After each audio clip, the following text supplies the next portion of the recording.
Pesa moi l'osso. Avec caméra. Papa Kisi Mungo. Avec caméra. Tiens. Et ça la catin. Quand on va pesa ka famille na bango. Et c'est bachaka caméra. Nini? Distraction. Distraction. Azalaka kuluna lelo akoma bâtisseur. Aboya distraction. Asali bilanga, asali baban. Johnny Kabamba, Abeti Milolo. Mais yo koba distraction na kata ba ministre. Très bien. Mon collègue là, mon abino Balangaï, très grande émission, na dimension. Il y a continent d'Asie, émission Nangaï, émission na yo, émission ya population congolaise en général. Aux en direct, oui, nasa en direct partout aux Rolandangaï. Je vous signale déjà que John Kabamba, émission à population, émission l'obélara social, émission à vérité, émission église au milieu du village, présentateur n'angoise à ni na opposition, ni na majorité, ni na union sacrée, à Tikali, place vérité Zali, place sociale Ezali. Ça c'est très bien.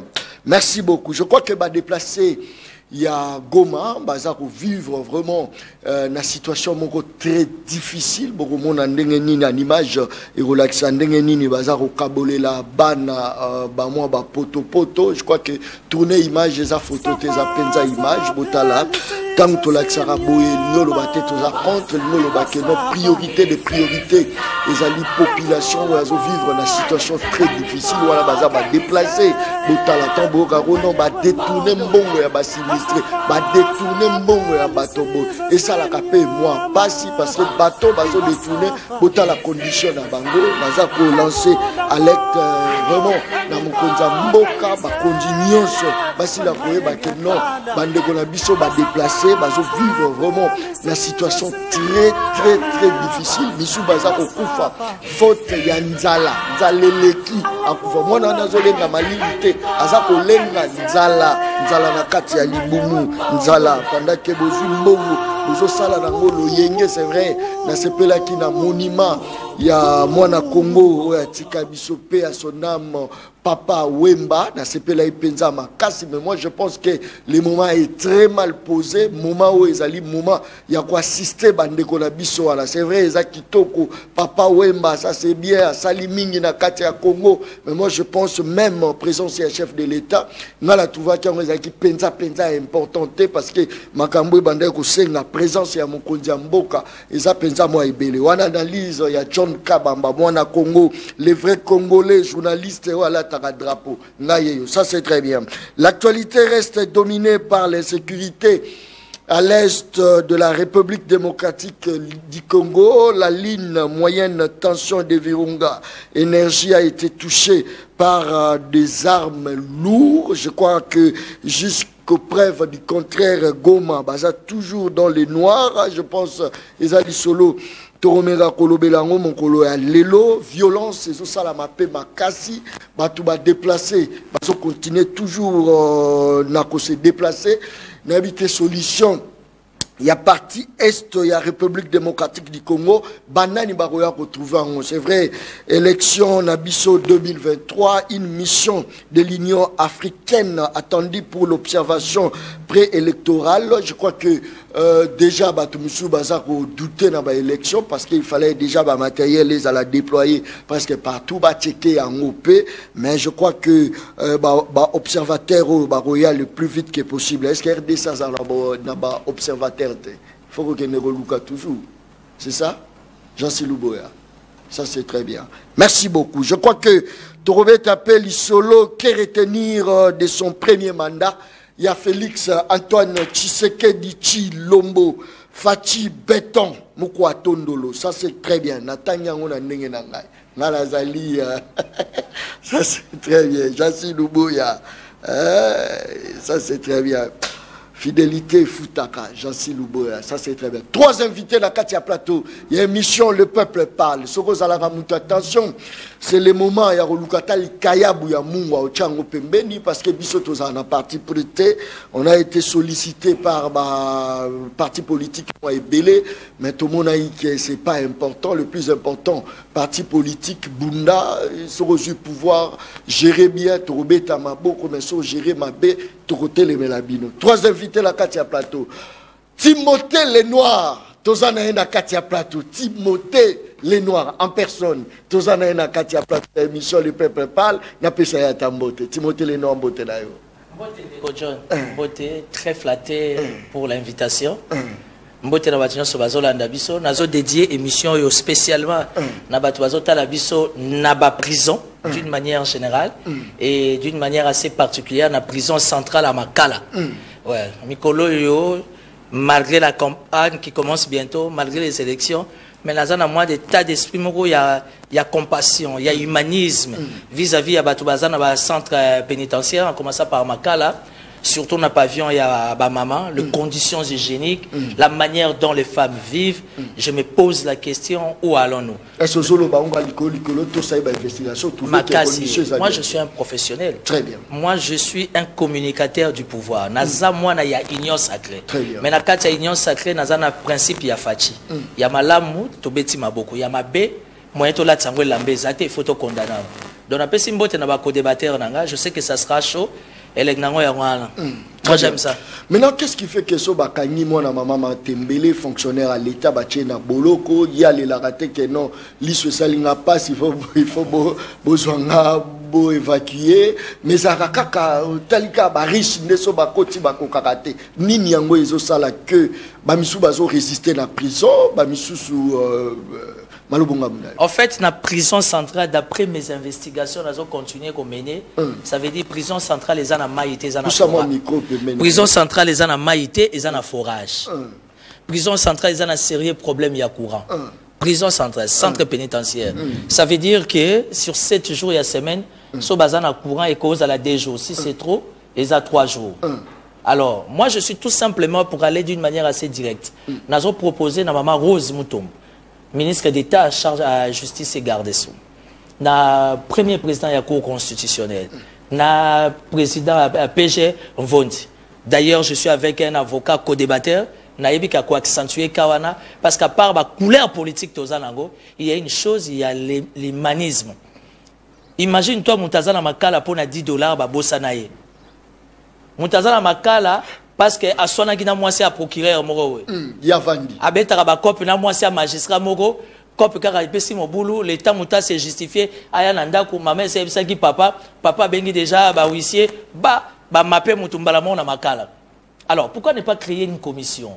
Non seulement nous sommes à la fin d'année, ils ont mérité grâce présidentielle, mais par-dessus tout, ne fût-ce qu'au nom encore des élections, qu'on étudie nos cas ya bateau bazan à prison et pas mi bali ça se comprend, mais pour chez les femmes na yoki ke président Makala les akana dispensaire. Est-ce que kini neza? Est-ce qu'aspirine ezali? Na mokila lelo, loso, madesu, masango, tomate, pilipila mbuma, mafuta mbila, mafuta nyonso balambi yango en plein 21e siècle. On appelle ça vungule. Ça c'est un crime contre l'humanité. Alors, je prends ce combat à bras le corps. Étant moi-même, il y a l'union sacrée pouvoir pour dire non, non, non. Il y a moyen d'arranger les choses. Très bien. Merci. Aux ministres Lelo, aux mandataires, aux députés.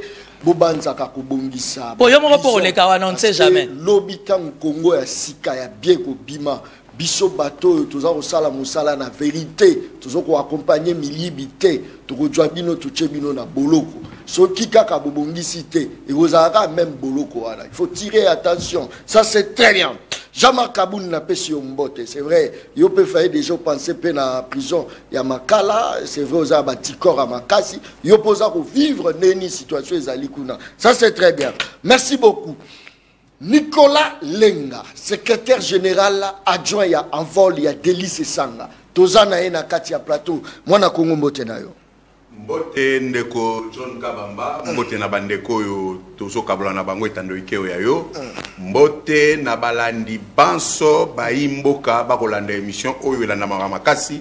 Soki opesinga yi permission na kopesa mbote particulièrement na bana banso ya unité monga fula papa Rolanda pe base ya munene ezali na quartier Delvaux. Oyebi Delvaux basundola ngo toyebi érosion ya mataba titokolobe ngo na bilan bongo base munene ezali na Delvaux soko kiti okei lalu te na se na quartier Punda na pesi ba janyo so bazali kuna mbote mingi. Merci beaucoup. Je pense qu'il faut plutôt bêta yopo lobele la paix et le taliba prison même sauter la basiat souciate soko bakangaki muto chezo lobo mais okoyoka solo moko comme pas possible. Est-ce que ils a problème, il y a l'État, ils a problème, qu'est-ce qui fait que la prison na biso ils a la condition mo ya bien té. Na kolobango na beaucoup c'est bon na expliquer moi monter sur pesinga yingo. Faut y aller bosso ezali ya président de la République Félix Tshisekedi. Faut y aller bosso ezayaye. Ceux qui batu ba ko kemba na ba prison, ceux qui ba souciat ezaya epola, ceux qui administration en justice ezaya bukana, faut-il y aller bosso comme on a Félix Tshisekedi. Batu na ndako tango muso batuni pona nini? Parce que yende ali garant ya bon fonctionnement ya ba institution. Na ya prison. Mais oui. Oh, maître. Maintenant, quand on a un atelier ina monokote. Comment ça? A Rolandanga et bika na lobby. Tata mo konzamboka. Faut-il fali bosso ezaliyo. Po aleki na TV. A lobby justice na mboka na biso ezaya kokufa. E ko tambola malamu te bolanda jango boza ba pandisango. Awa na plateau bato union sacré bazali balanda ki yango pe.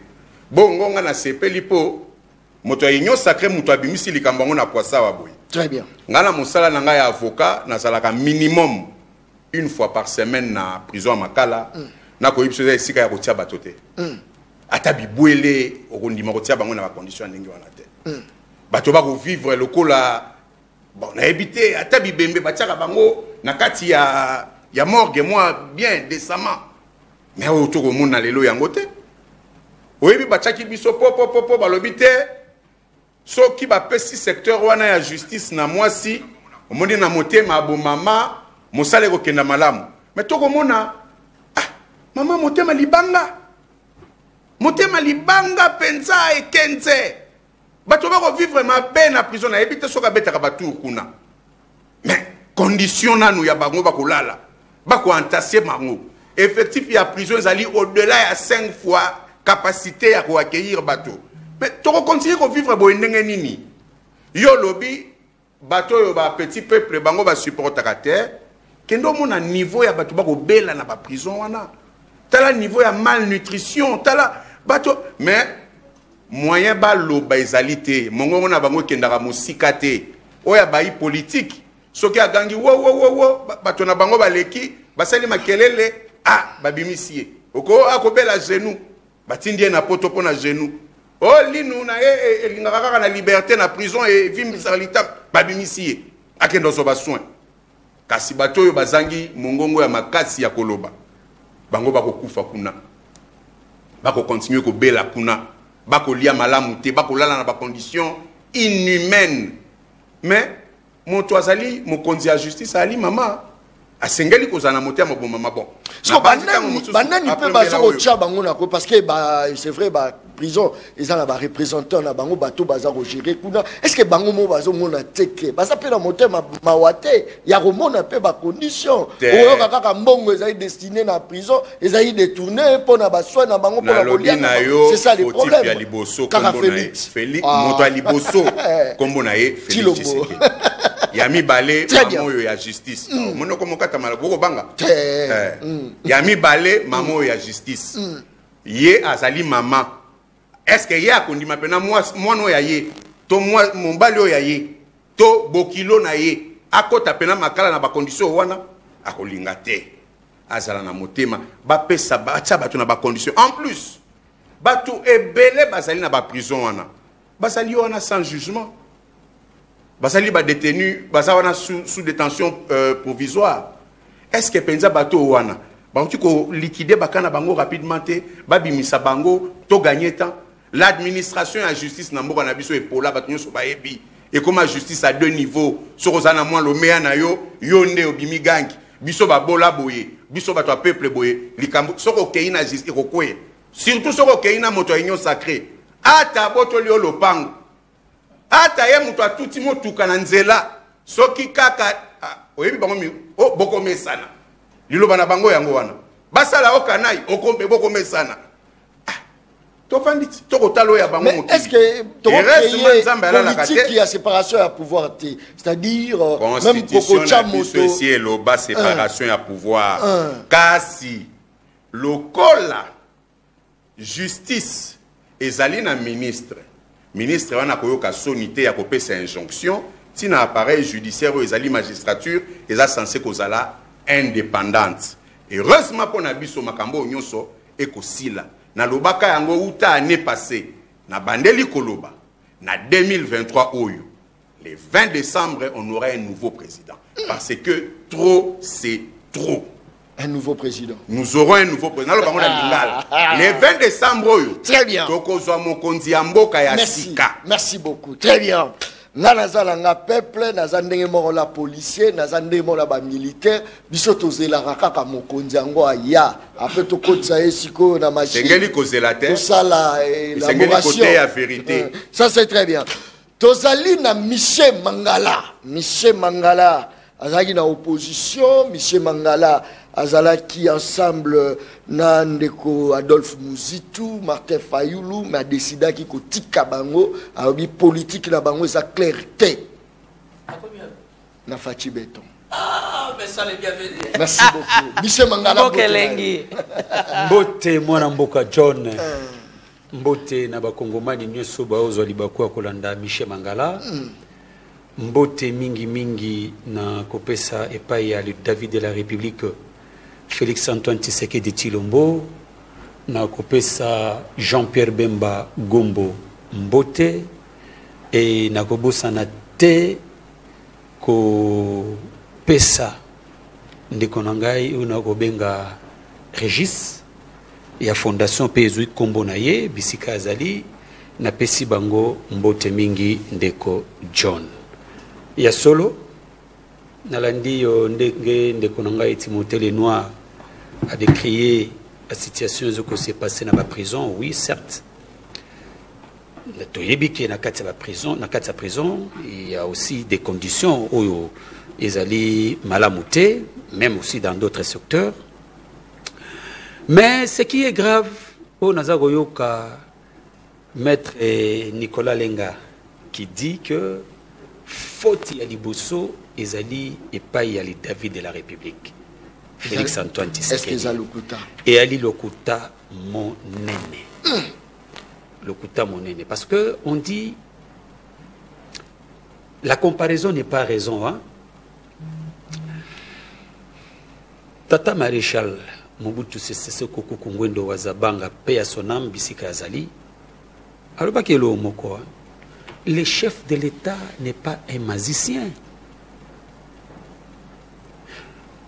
S'il y a des responsabilités au légué, par exemple, un ministre sectoriel, c'est lui qui doit s'occuper dans le secteur Ouana.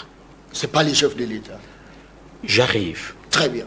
Donc, ndeko Nicolas Akoye Bisanga Awa, je crois qu'en 2006, ndeko Sesanga était ministre, hein, n'est-ce pas? Il fut ministre. Dans le secteur naïe, où il y a qui ministre, qui n'a le lot.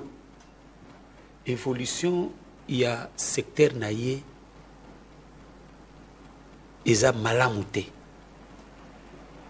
Voilà, Denis Sessang dans le secteur naïe à Salaki, à Moussala. N'est-ce pas? Qu'est-ce qu'il avait apporté pour l'amélioration, il y a conditions, il y a vie, il y a Bakongomani. Si c'était chercher à se faire enrichir pour créer un parti politique. Donc, ici, il y a un problème général. Oyo, le David de la République, Félix Antoine Tshisekedi, a dû faire face à Yango pour que Abimisa Mboka na ba conditions misérables.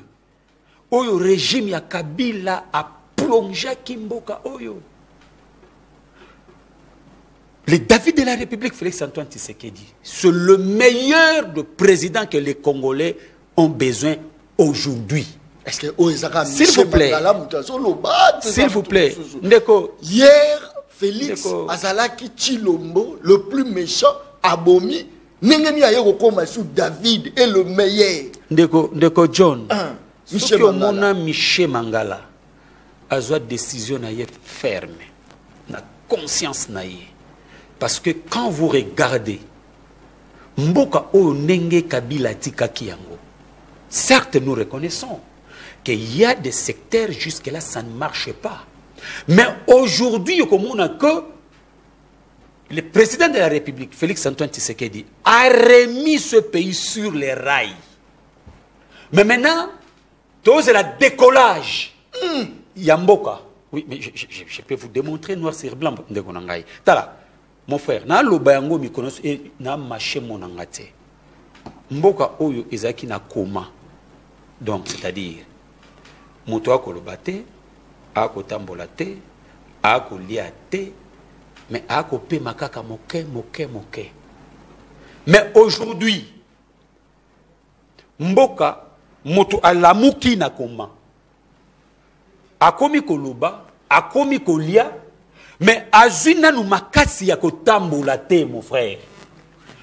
Lelo, na ba salon politique na niveau international. Voya RDC bandaki gozalate. Au mona Rwanda a quelque représenté RDC. Au mona même Congo Brazzaville. Azozo esika ya RDC. Mais aujourd'hui, la République démocratique du Congo n'a pas grand salon.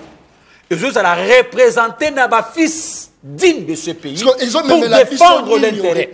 Écoutez, c'est ça le problème, Michel Ndeko John. Okokwesa immeuble oyo ndako na mokolo moko. Motongo na mokolo moko te. Ça va prendre des jours.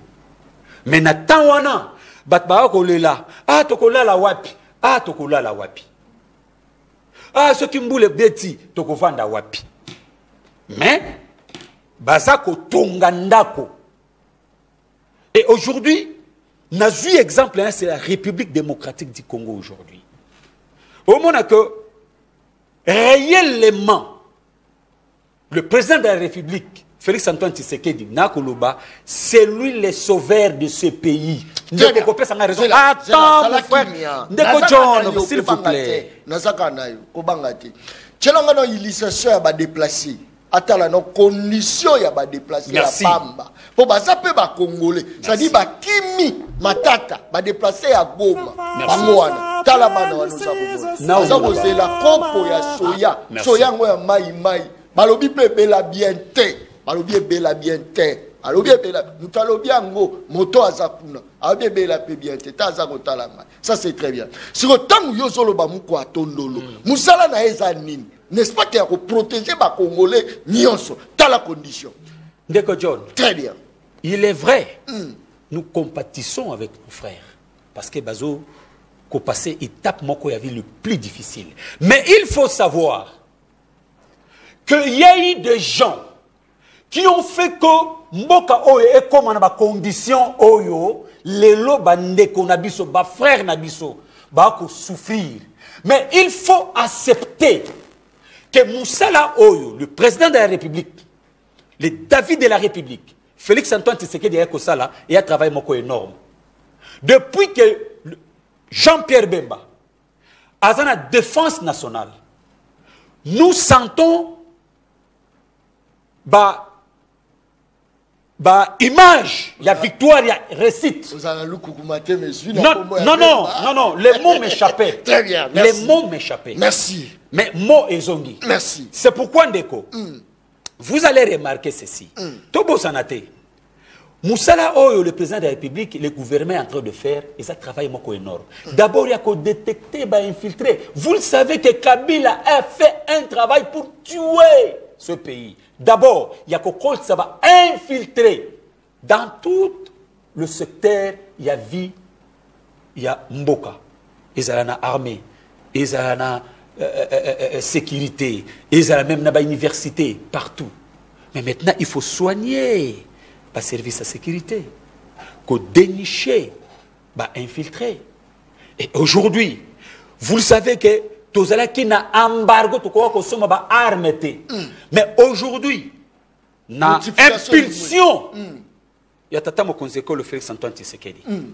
Embargo na isa tombé. Aujourd'hui, nous sommes en contact en Angleterre. Écoutez, on ne voit absolument rien. Là, je vous dis la vérité. D'accord, John. D'accord, John. Je voulais te dire une chose. Rapidement. Au Moninga, et de là où je m'adresse au gouvernement, Mboka Oyo, ils ont il faut tout ça la politique à désordre. Politique à désordre. Voilà. Le désordre agence l'ordre. Contre qui? Contre le Rwanda, contre le pays où il y a dans quel sens? Kagame na stratégie naïe pour semer les désordres, il a créé les M23. N'est-ce pas? Mais il faut créer aussi cette théorie de désordre. Nous devons aussi, pour que Kagame a respecté Bissoba Kongoman, merci. Nous devons aussi utiliser la même théorie qu'il a appliquée. Merci beaucoup. Créer quelque chose pour créer équilibre de forces. Merci beaucoup. Donc, Deko John, merci. Moussala au gouvernement Zosala. Merci beaucoup. Pour créer la paix. Merci. Pour que Ebimisa, Bakongomani na kat na souffrance, na kat na misère. Merci. Ce travail-là, Moussala Wana, les a mis en marche. Très bien. Pour que Mboka lobby et tombe. Ah, Félix Ogoyoka. Bayembela Kabila. Lelo bazobemo David, Félix, Micha Bengio David. Les David de la République. Merci beaucoup. Et les gens me donnent raison. Merci. Timothée Lenoir. Tokuta la rano moi mingo tambola makasi dernièrement tokuta na eno même na bunya. Ozoyi bango. Ce que tala ba déplacer condition na bango. Yozara moto la vérité. Bon, écoutez, la question sur les déplacés, c'est une question qui fâche. C'est une question, ils ont ça passe dans mon terrain. Très bien. Ouais. Mais il y a une chose qu'il faudra comprendre. Les questions sécuritaires, ça c'est bien. Par rapport à l'investigation. Aujourd'hui, nous trouvons une armée responsable. Voilà. Aujourd'hui, nous trouvons une armée, n'a pas ce exemple terre à terre. Sur aucun état-major général, il y a FARDC actuellement. Au bandit en général, il y a 4 étoiles. Au tali entourage, il y a commandant, il y a zone, il y a province et tout et tout. Moutazana dépôt ma désoisate, Moutazana dépôt foufou ezate. Pourquoi? Parce qu'il y a une prise de conscience. Oya mouké ezobima na charge ya l'État, et ça a réellement la disposition à soda. Pour la bandeko, c'est une situation de guerre. Nganaye il y a 2 jours. Na outi, ndenge tokutanagi, na continué Grand Katanga, j'étais à Goma. J'étais à Goma. Vous savez, je ne dis pas non par rapport à l'image Oyo, mais je ne dis pas non plus oui par rapport à l'image Oyo. Parce qu'aujourd'hui, il faut faire attention avec les réseaux sociaux. Non, non. Il faut faire très attention avec les réseaux sociaux. D'ailleurs, Félix Tshisekedi a critiqué. Ça va lui changer en rien. Oui, pour Nanine. Parce que l'état d'esprit, le chef de l'État, il y a ma bé, il y a ma bé. Ma lame, il y a ma lame. Il y a mon magistrat, il faut pas c'est que l'on y a qui est l'homme le mieux informé en République démocratique du Congo, qui est l'homme qui maîtrise les indicateurs plus que tout. On peut passer tout l'après-midi ici. Tovandina maître Azamuto, il y a le président d'Elie Sessang. Information au Fachi Azanango, d'Elie Sessang Azanango. Soyons rationnels. Vous pensez que ce qui se passe à l'Est, aux Ghana Est, dont Fachi a vendu et ça les plaisirs. C'est ce que les gens pensent. Pas du tout. Il faut retourner sur l'information. D'ailleurs, les questions sécuritaires, yo yebi, John. Parce que aux journalistes, vous savez, aujourd'hui, en République démocratique du Congo, on a un président qui parle. J'étais au Tanganyika, na Kalemi. Nathalie, na chaîne nationale, Nathalie, na réseaux sociaux. J'ai suivi les discours de Fachi, na Kintele, na Nini, na Congo-Brazzaville. Bandeko na biso ba opposant. Fachi, ce n'est pas un homme parfait. Nous sommes en politique, tout le monde est beau, bisou, mais il faut comprendre que pour une fois, on a un chef d'État qui parle. Et il y a une conférence à Bongo, il y a un salon à Bongo. Nous devons défendre la cause, à mériter quand même une certaine considération. Aujourd'hui, tout ce qu'on peut dire, nous, les pouvoirs, opposition à l'Ingane Bissoté. À chaque fois, faire DC, à ce territoire, à ce nini, et ce que l'opposition a beaucoup. Jamais. Mais ceux qui je vous dis, il y a des amis opposants qui passent la journée, la soirée à tweeter, Instagram, à faire des images, qu'on voit voir même des images et archives, qu'on juste pour discréditer. C'est le jeu du Rwanda. Je vais te dire une chose, Ndeko John. Bandeko Est, situation à Goma, je suis passé par là. J'ai vu ce que j'avais vu aussi comme image, mais je n'avais pas le droit à refilmer. Bah, nous sommes sur les réseaux sociaux, nous sommes la vérité. Tout ça, système à papa. Mais pour la nino, mais la vérité. Tout ça, système, il y a Joe Biden. Très bien. Papa Mbosso, nous sommes théâtre. Il s'agit de survie des gens.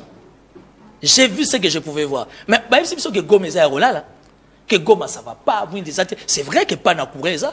Moi j'ai circulé Goma 2-3 heures du temps. J'ai circulé Goma. Dans le contexte, c'est notre pouvoir. Et vous c'est votre pouvoir. Ah ben, je suis du pouvoir, monsieur. Okay. La force de l'Union sacrée, yo journaliste, opposant à Zawana, société civile, confession religieuse, atabo critiquer Bisso. On est conscient de nos erreurs. Et nous nous battons jour et nuit pour s'amender, pour nous... Non, mais toi et moi, on est intellectuels. Michel a un intellectuel. Je suis devant un grand juriste à un intellectuel. Très bien. Tout travail fait par les hommes, il y a toujours des ratés. Mais Abino, c'est trop. Trop, oui. Je n'ai pas dit que tu as tort. Nomination à voleur. Babilo, les prisons sont vides. Tous les voleurs sont dehors. C'est ça maintenant le problème, moi. Justement. Très bien. Nous sommes en politique. Il faudra aller étape par étape. C'est un combat. Combien au chef d'État dégagé dans l'entourage, aux a conscients, aux a bien informés qu'on les kanga. Dans la prison, vous pensez qu'à chaque fois qu'on interpelle un ministre, à l'ali 3 jours, une semaine, à un fauteuil, le baron à TV, on appelle ça des secrets d'État. Et dans chaque État responsable, il y a toujours des secrets d'État. Vous évitez que la plupart de les gens kanga. Et ça d'abord droit dans bango de par la justice, présomption d'innocence. Je suis devant un grand avocat ici. Ça veut dire que mon tour a à reconnaître l'infraction. A fouti à zongi simbong à l'état. Le quoi tu vois que John a yiba qui toi que John a zongi saki ota pour mon kilombe font la mise maka mambo ba betango les solo ya sens visible bon côté. Mais la situation de l'Est nous inquiète tous. Surtout conditions en qu'on a biso bazo vivre. Mais les conditions ne sont pas si dramatiques ndenge to comme monde na ba image sur les réseaux sociaux. Vous comprenez? Ce n'est pas que nous défendons l'indéfendable, mais j'estime que les Kambu Oyo, malgré les élections, malgré la campagne, il faudra que les amis de l'opposition comprennent que la priorité, c'est l'État congolais. Canada Talelo, écoute en Afrique du Sud, ils seront incapables de répondre à un candidat moko. Pourquoi? Parce que tout le monde a des ambitions. Voilà. Pourquoi? Parce que tout le monde a yébiming. Parce que tout le monde estime que c'est lui le meilleur. C'est lui le meilleur. Biso toi kana mutu moko. Alors travailler bango dada. Fatou aura un deuxième mandat, tous dans la campagne. Mais attention, avec nos erreurs, dit le contraire. Mon avis, c'est la démocratie. Alors bien, tout cas, franchement, il doit partir. Ni on soumettre lenga koloba. Je ne veux pas le contredire. Parce qu'on était scientifique, et ils ont reconnaître la démocratie.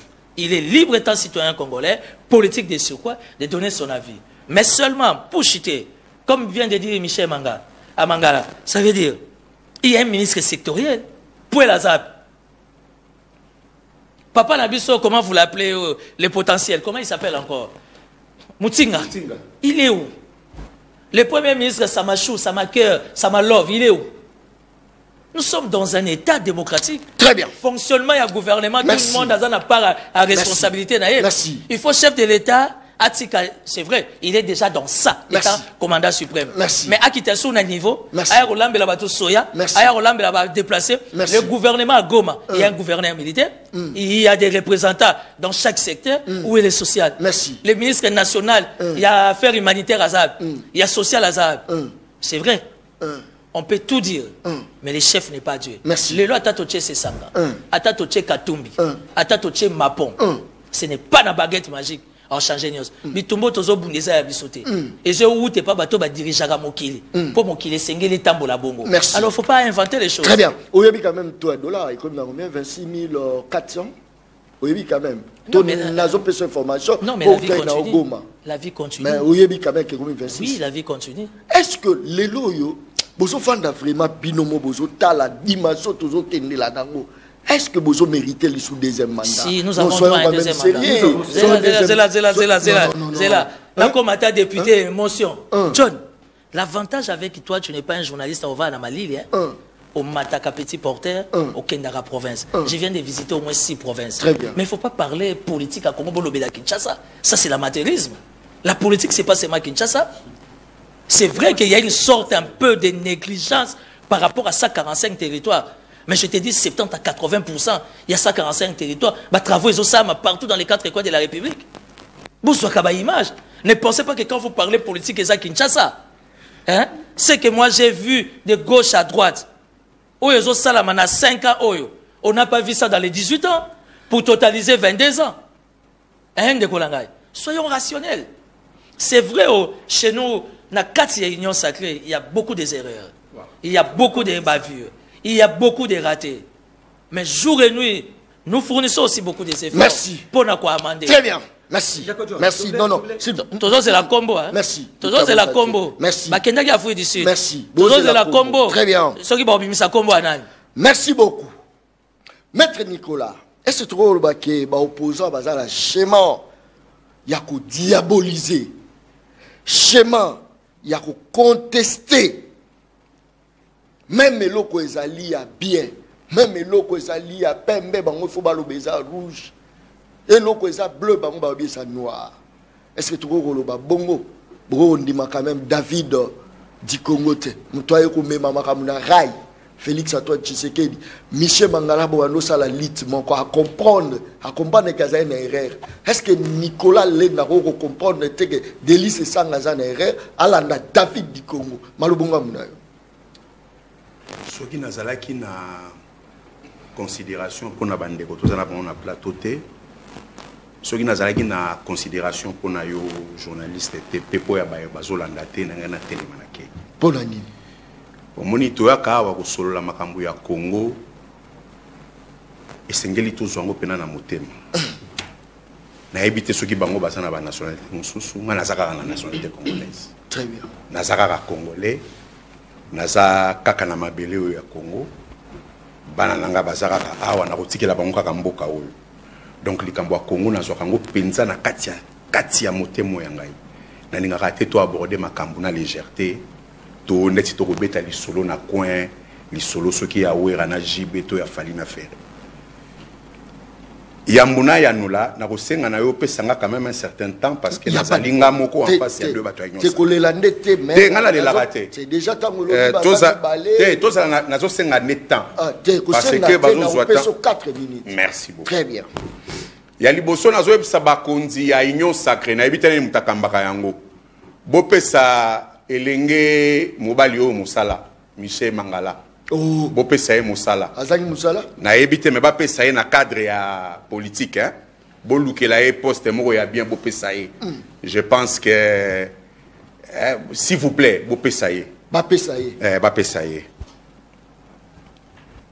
nangi koloba boye na kobanda na likambo lobi na 2006 président Sesanga zalaki ministre ayebi kututé soki ezaki ministère nini ezaki pe na 2006 te donc ayebi pété alobi asalaki nini pour na mboka si ce n'est que s'enrichir pour ça la partie politique donc ayebi même pas anini parti politique en vol et salamaki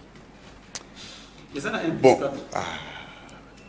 tous à la sérieux quoi non je vous dis parce que tous à la sérieux monsieur beaucoup mal beaucoup réagir OK soki na bana ko pesa makambo ya lobaki wana importance na ngaki na te ya yena la kisaye chronologie tango ni nazalaki ministre azalaki na MLC tango azalaki ministre et makambo pas salaki na ministère ya plan pour éviter na parcours na esiko en tant que député makambo sali pour na Congo mais je pense que c'est plus important to le la Congo ba déplacer oyo to ko mona bande ko na biso oyo motema pasi Motema pasi nayoki ndeko Timothée Lenoir à lobby oui batu oui bazana pasi mais la situation n'est pas aussi dramatique que ça et betingai na ebité bon moto sili biso boy ndengeni batu bazo kufa la situation est-ce qu'il y a plus dramatique que bon moya batu zo kenda eza nini pouvoir kaka pouvoir na biso yango kaka Poni ni mawesili na mitema na biso boye. Basana courant te basana maitobi oui. Ba ebisio dollar et matobi oui mon qu'il était limité. Oh là là. Bon, face à ça, je ne vois pas to ya suffisance au wana. Bato ba Rolanda ba ko comprendre état d'esprit oyo union sacrée bazanango. Alors bien ta ko bo critiquer Félix et ko changer été. Donc ils sont tellement suffisants likambo koloba na bango yalité. Est-ce que ça orgueil na part d'ailleurs? Orgueil eza kombo kutumoke. C'est-à-dire bakoki likambo ko bakisi alokola like tonda oko bakisi lo côté na kati. Dollar et matie bongo nini mukile telemite alobi yango awa. Bato ba ko kufa na est bi oui ngamoko na circulaki courez ezalité. Mais ce n'est pas aussi dramatique que ça. Na ebité po za la dramatique esengeli banani ba kufa. Na ebité esengeli bato ba za la lolenge nini po za la dramatique. C'est grave. À l'Obiawa, on a une armée responsable. Ils ont responsabilité. Bandeko. Ah, mais Bandeko. Non, maître. Mais son armée. Dosali, ngana kendaka na ba fait. À l'Obia comme structuré. Ngana kendaka na ba fait. Nazara muta ba slogan te awa o. Bajale lote. Très bien. Armée moko structurée. Bongo wazale ndo kusala musala ya armée poani. Oh. Te armée ali structurée. Wazalendo kusala musala ya armée pona nini? Wazalendo oyo armée ebomaki na Goma boyebi. Kaka wazalendo wana oyo armée traitaki des rebelles ba infiltré ba yeba bomi bango. Kaka wazalendo wana ndeko mi kosala musala oyo armée sengeli kosala. Mais wana armée ezali responsable. Nayoki ndeko lobi Félix Tshisekedi est l'homme le mieux informé. Oui, na sepeli lokolo lobi ango, ba Kongomani, ba union sacré ba lobi, Félix est l'homme le mieux informé de la République. Mais ba cité quand donc na sepeli ba cité. Ba ça na raison. Donc makambo manso koleka na Congo, ayebi yango. Soki akosa le logoté, c'est-à-dire alimi kosa le logoté. Biso kanse eta musuma ka muso ayebi te, mais ba lobi na biso na bato na ya ba post na yeba ngoyo, mi balé mobimba. Balobi aza les mieux informés. Donc bandeko boko kufa na makala po ba conditions za mabe. Félix Tshisekedi ayebi yango. Soka ko sala loko ta na posa ko sala te. Ba postone bango balobi. Bato ba ko kufa na est kuna. Aza les mieux informés ayebi. Mais quand même ba il faut réseau sala makamela. Est-ce que troisième maboko Nicolas Bato ba konia poto tsengebela to lebi ba ko sala effort. Vous insultez qui dans ce pays? Très bien. Vous insultez qui dans ce pays? Bako yebi sabiso balobi te. Soki likambo ko tambola mabe ezali parce que responsabilité ezali sectorielle. Moto azali ministre ya boye ezali responsabilité na ye. O ekomi bondokiti. O ekomi bondoki. Tango bango ba vovaka awa gratuité enseignement fati béton gratuité enseignement. Adam ministre EPST. Arrêtez de jouer avec les gens. Vous nous prenez pour qui? Ah, fati moutapesi gratuité à maternité. Adam ministre santé. Il faut arrêter ça.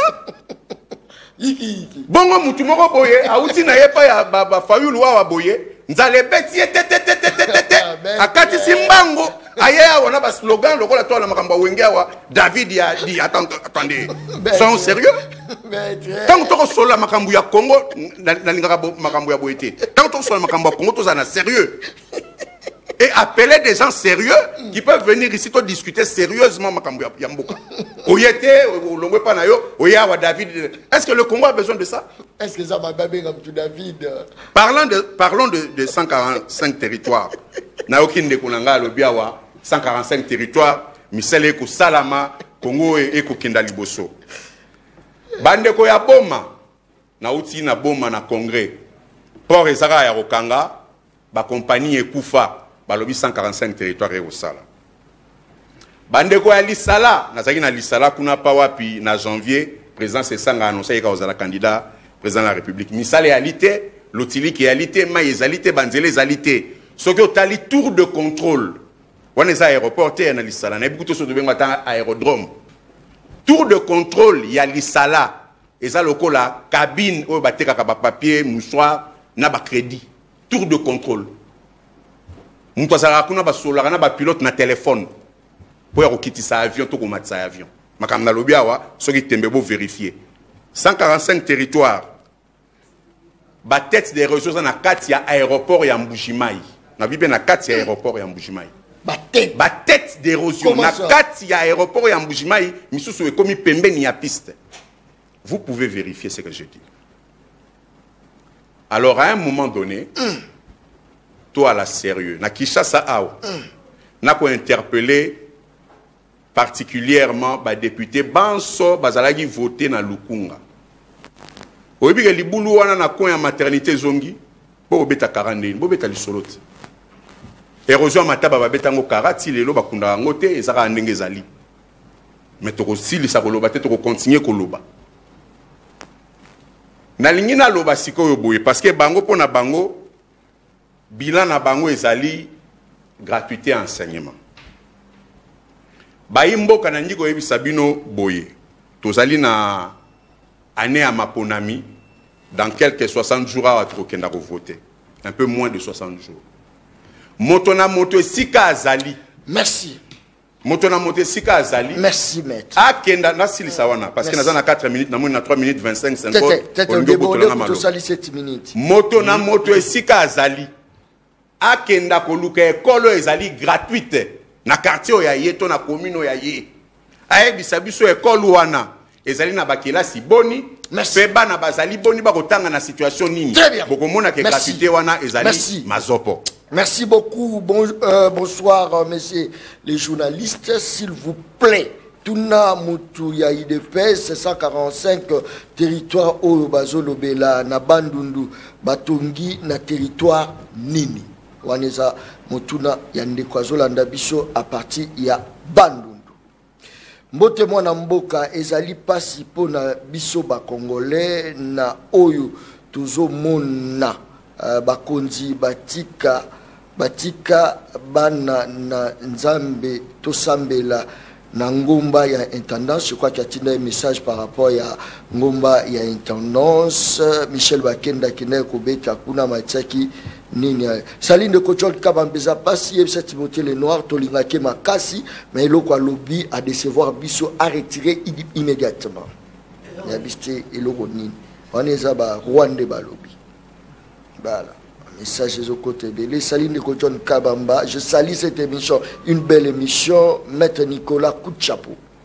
Ça c'est très bien. Apprécier coup de chapeau. Quand on est à l'opposition, des bonnes idées, mais quand on est au pouvoir, wana iki bonsoir ndeko John Kabamba na bengi depuis Bukavu yebisa bandeko wana ya Union Sacrée basosola mingi na mayele baza koloba Timothée Lenoir. Malobonga Munayo, déjà une mission de l'Union africaine attendue pour l'observation préélectorale. Est-ce que l'élection bozo wele la yango? Est-ce que Zali Kunda na Koufa na binoté? Peut-être né à travers ces élections. Peut-être bozo kanise ko rassurer bino. Mais petit à petit, dans ce Zali, l'adversaire a taille pe bazali. Timothée Lenoir. Il faut éviter des erreurs. Au na Kassai tombé avec Martin Fayou m'a dit. C'est synonyme de quoi? Mais attention. C'est synonyme de quoi? Assurance. Mais pourquoi on ne peut pas être en assurance? Nous sommes dans un combat politique. Il faut qu'on y ait bisabato bazota la biso na télévision. Balinga te. La vie est faite de choix. Mutu et salaka a respecté le choix à Moninga. Nga na sali choix na nga ya Union Sacrée. Nos erreurs, nos faiblesses. C'est la démocratie. Maître Elenga a choisi ses sangs. C'est ça la démocratie. Mettre à l'objet situation dramatique. Si. Il ne faut pas démontrer à l'opinion que non, Union Sacrée, on est vraiment dans la jouissance totale. Ça veut dire que la situation de la population, ça ne nous intéresse pas. Non. Mais je suis tout simplement convaincu et qu'aujourd'hui aussi avec les réseaux sociaux, il y a des montages. Alors tout ce qui se dit, tout ce qui se passe dans les réseaux sociaux, rien n'est juste à 100%. Wazalendo soi-disant attaquer bango. Mais c'est ça la sécurité.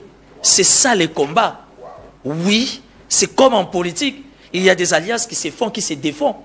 Ce que il faut tout cela intérêt commun pour n'amabéler nabiso. Il n'y a pas le choix. Mobutu a dit le 15 septembre 1965, je suis prêt à faire pacte avec les diables, afin que la paix règne aux aïeux. Et Fachi est prêt à faire pacte avec tout le monde, jusqu'à la dernière énergie, de la manière que Toi, il y a une paix totale par rapport à la situation à l'Est. Donc, ne vous en faites pas. Ne pensez pas que l'Union sacrée, situation à l'Est, tout ça, vraiment, que, comment on dit, karakara. La gratuité de l'enseignement, vos finga, vos tonga, va travailler dans le même sens, très souvent, beaucoup de au foot, bien été. Quand même, parce que Fatia y a une vision. Aujourd'hui, gratuité à santé. Initiative via chef de l'État. Et s'accomplir. Les lobes militaires, dans la mesure du possible, ils ont qu'une étape par étape. J'avais aimé une logique, il y a Michel Mangala, Lobakiango. Kobukanda, c'est facile, mais Kotonga. Moi, je suis un ancien du MLC. Je connais ces sangas. Je connais Délice Sanga. Depuis les MLC, ce n'était pas un homme parfait. C'est Sanga Lélis Sabatou. Il y a 1+4 qui ne sait pas ça. C'est Sanga la Moutema. Soit Kangelio Moutema. Faut matamangenge. C'est ça les par rapport à ses attitudes, par rapport à ses réactions. Ça n'a rien à voir. Tu vois cet esprit de Nazoya. C'est ça. Est-ce que ça a à voir avec... Si. Maître Lenga Betelinga Beton. Akutani pe na petit Beton Azalinga be fona riposter. Politique à Congo, ils ont combat cash arbitre à ça. Tous les coups sont permis. Peuple de Moutazo Katabagar. Cet esprit de convivialité, cet esprit de charité, cet esprit comment dire, cet état d'esprit animara fati, chaleur wana, moi na chègue, à côté na ba inconnu, azoya babaron na nzoto, c'est ça on ne pourra jamais faire ça. Merci. Il faut connaître la personne. Très bien. Bref, on ne va pas personnaliser les débats. Merci. On va élever les débats. Merci. Il y a ça une opposition. Merci. Base à la pire. Merci beaucoup. Merci. Parce que jusque-là, merci. Merci beaucoup. Très bien. Tout le monde qui base toujours kakaboye na balance. Merci. Bakozala toujours incapable. Merci. Ya kobimisa komba mutu moko. Merci. Oh to kenaye comme challenger. Merci beaucoup. Très bien. Je félicite gratuité à accouchement parce que la salle investigation là, c'est vrai. Dans l'hôpital il y a Voici l'homme. Voilà, dans l'hôpital à Voici l'homme, il y avait quelqu'un il y a un problème, il y a Kubota, moi, malaise, moi, belé, bakenda kuna, bazwaki baswa nyonso, bakotisi même échographie, et comme il peut bima, basengi po afuta, babi c'était bima au félé. Là, je de preuve. Heureusement, il y a une preuve, il y a ça mettre lenga. Ça c'est opposition. Bonjour John Kabamba, biso na territoire, il y a Idiofa, ata eloko mokote pour les 145 territoire. Libungu Toulou na Union sacrée c'est Maître Mbiaka. Maître Mbiaka na Pesio Mbote. Maître Mbiaka, Zambiaka, en tant que Mbiaka à la calme, maison qui est d'état par état. Merci. Monsieur Bangala. Moi Namboka. Climat est à ma baie. Voilà, nazo circuler. Babi, Micha Zoluka boulot. Climat est à ma baie. Est-ce que ça remonte à une élection à Siransoyo? Bato dialelo o bazako yembe la fati béton. En réalité, je vous dis, le président de la République, na réalité, bato belé balingi yote. Wana nazako loba. Mais je vous dis, attention, tikala tout na motuna ngai. Ça n'engage que moi John Kabamba. En réalité, John, statistique s'il vous plaît. Statistique on au continue déjà où t'es statistique on et tu penses que c'est ça na continue lo? Fayu la continue lo, allez lobé kola faut faire kiti. Na lobby boye. Bilo mafuta où il est comme combien? Ah, monsieur, ça, statistique à moi. Très bien. Monsieur Mangala. Faut aider au opinion. Statistique à nous, c'est pas d'aller au balingi fachite. Yiki Kebetsingate. Ben oui. Oh, c'est la dernière minute, alors, ma belle. Eh, ça la kimia. Attention. Ton adversaire, t'es na terrain. Malobonga Mounayo. Moi, Namboka John. Ouais, c'est ok. D'abord, les Kambo Tukoloba, Ezali, fausse. Aujourd'hui, Ezana, Motomo côté, na tous les 26 candidats qui sont là, oh, qui les David de la République, Félix Antoine Tshisekedi Tshilombo, candidat Novelas, na popularité. Ça, c'est la première des choses. La deuxième des choses, s'il vous plaît, d'abord, on a évité mettre Lenga, et là, on a bengi slogan. Je ne sais pas, c'est un intellectuel. On a évité ce slogan, Ningana Sali Awa. Le David, quand je parle, il y a Tata Mokonzi Ekolo, Félix Antoine Tshisekedi Tshilombo, comme David de la République, c'est lui qui est venu pour tuer Goliath. Il faut ce qu'on a téaillé moi mouké pour qu'il comprenne. C'est lui qui est venu pour tuer Goliath. Goliath c'est qui? Goliath c'est la faim. Goliath, c'est l'insécurité. Goliath, c'est la forme de Makambo Nyonso. Et c'est ça que l'État ne puisse pas avancer. Mais ce que nous sommes en train de voir, en lui, et ce qui peut Michel Mangala, a une décision ferme, il y a quitter l'opposition faible. Pour que, à côté de Ngambo, il y a le David de la République, Félix-Antoine Tshisekedi, parce que les actions et la volonté de bien faire pour ce pays, tout le monde a incarné. Regardez, je dis souvent ceci que, de côté, le président de la République n'a 2 ans et demi. Parce que 2 ans et demi, il y a 2 ans, il y a pas pot de banane, il y a trop peu qui a ça, mais tant que Azui, Kabwani, na axe du mal, pour que Asimba Mboka Tambusa Mboka, et aujourd'hui, quand même, il faut te comprendre, tu le dis que non, Mboka eza malamu, ezotambola bien, batubasa kolia malamu, sécurité. Non, nous ne disons pas ça. Mais il faut reconnaître qu'il y a des signaux forts pour que Mboka Nabiso ait avancé. Je crois quand je parlais, j'ai même dit des choses. Au moins, je comme la Kibiso. Parce que dans le salon politique international, tu vas la présenter, Batumusou bana ko na place na biso ba décision pe bana ki kozoma ba décision mususu et ba conséquence wana nyoso et bana okita na RDC. Mais aujourd'hui, regarde, d'ailleurs je salue maman F Bazaï là où il est. Tala musala maman na zo battre. Aujourd'hui, voya RDC eza écouter. C'est ça le problème.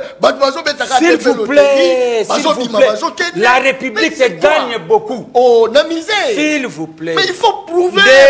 John, s'il vous plaît. D'abord, on a la Kisayo et l'Oko Moussousou. C'est que vous oubliez. Très bien.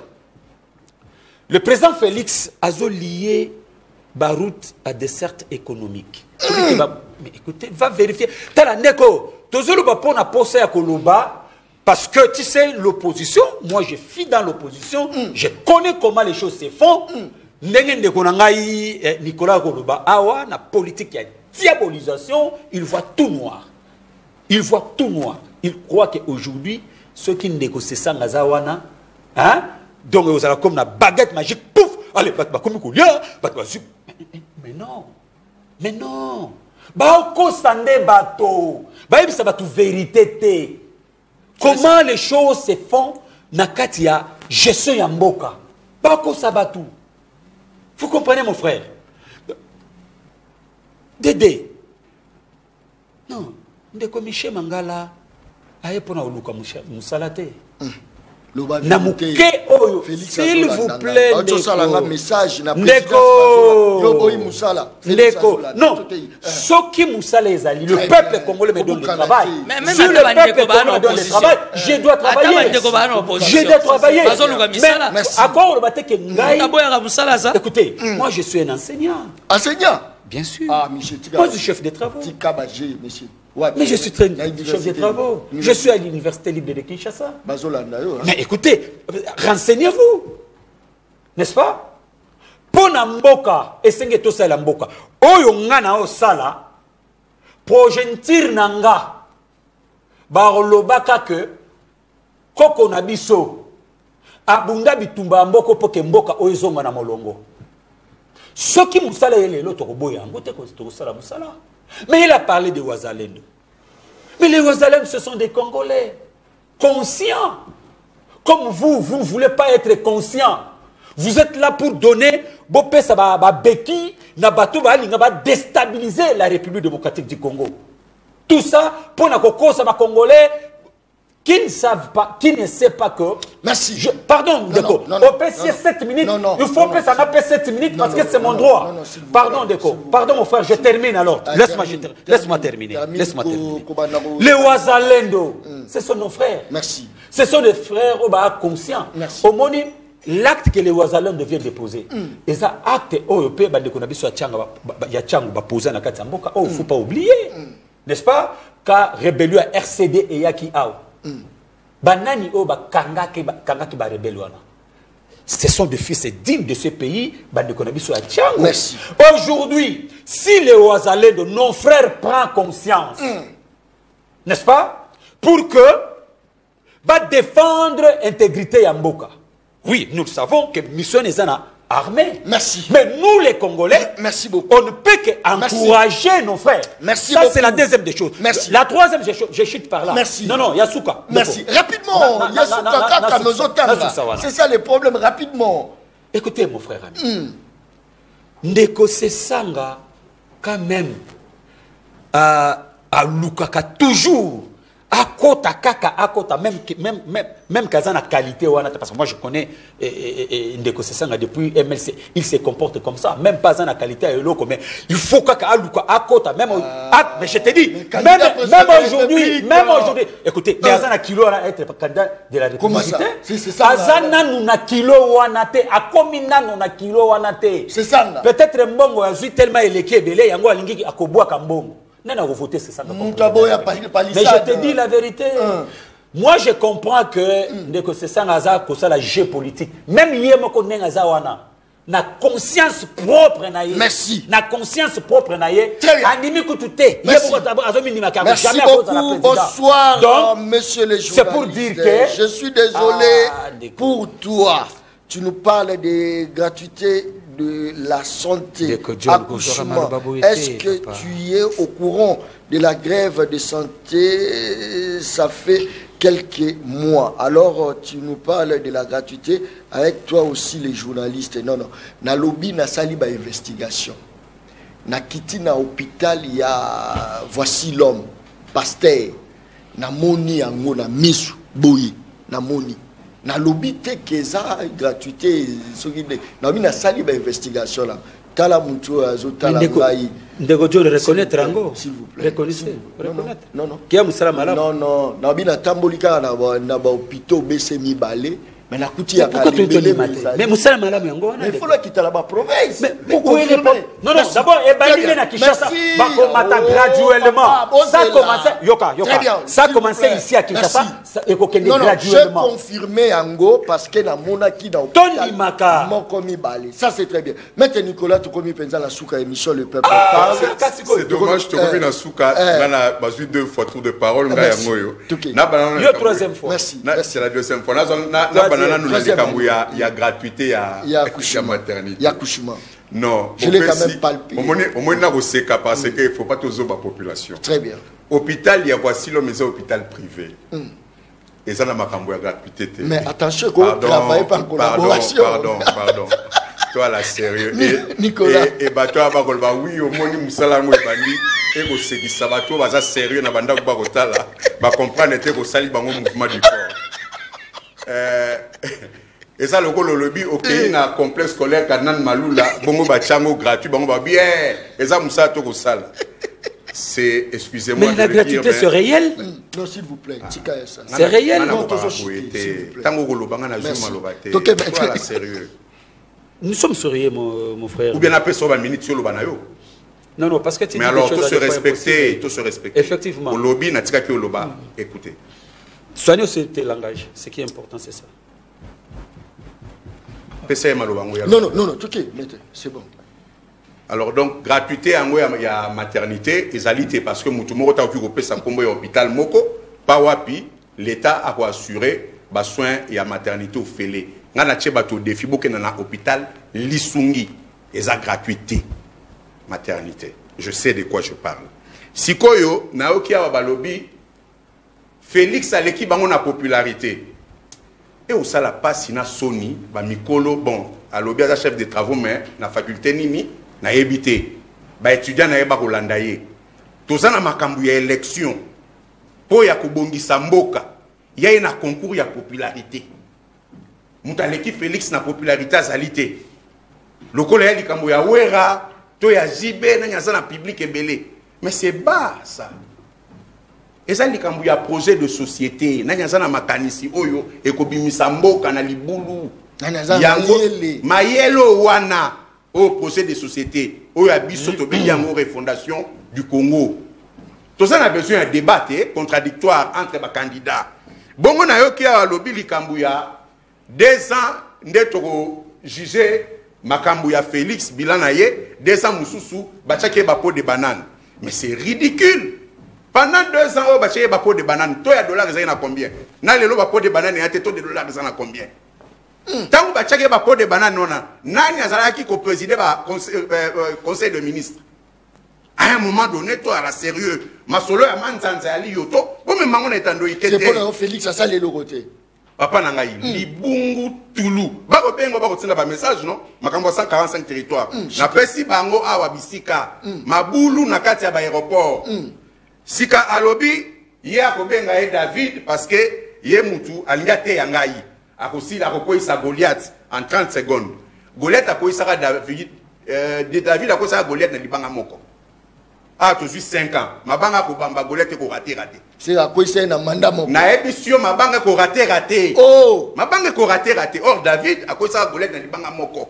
Mandat moko pour ma aussi. Mais basengi quand même 2 ma banque. Nani a repesa. Misère l'équipe. Nani a repesa deuxième mandat. Peuple a yebi que. Merci. 5 ans ba pesi Félix. Merci. Aza l'homme le mieux informé a yebi Kenzali Zali. Merci. Ouren Zalité. Merci. Pas Yezali. Merci. Kassia Kobeta Kara. Merci. Le 20 décembre 2023, Toko soit président de la République Yassika. Le peuple a coupé ça et rouge. Ndenani président Yassika maître. Ndenani maître Nicolas. Busso. Merci. Très bien. Vous allez na candidat na Busso. Comme on a aidé Sanga. Merci beaucoup. Merci. Vous allez na projet. Très bien. Merci beaucoup. La vision. Merci. Tokomina Souka. Jusqu'à ces jours, les fonctionnaires ne sont pas payés. Le 9, 11e mois 2023. Voilà le message de Koti. Neko John Kabamba, Timothée Lenoir est beau. Bon. Merci. Abonnez-vous à la chaîne YouTube Le Peuple Parle, TV officiel, Borolanda émission, Le Peuple Parle, continuité Nango. Merci Nabande Konyo, surtout Bazala qui branché. Tokutani Mokolo Zoya, Timothée Lenoir est beau. Merci et bye. Peuple, dans on va tu parles ma au commis petit peuple. Bapé ça moi l'osso avec caméra. Papa qui si mungo avec caméra. Tiens, j'ai ça la catin. Dans on va ta famille na bango.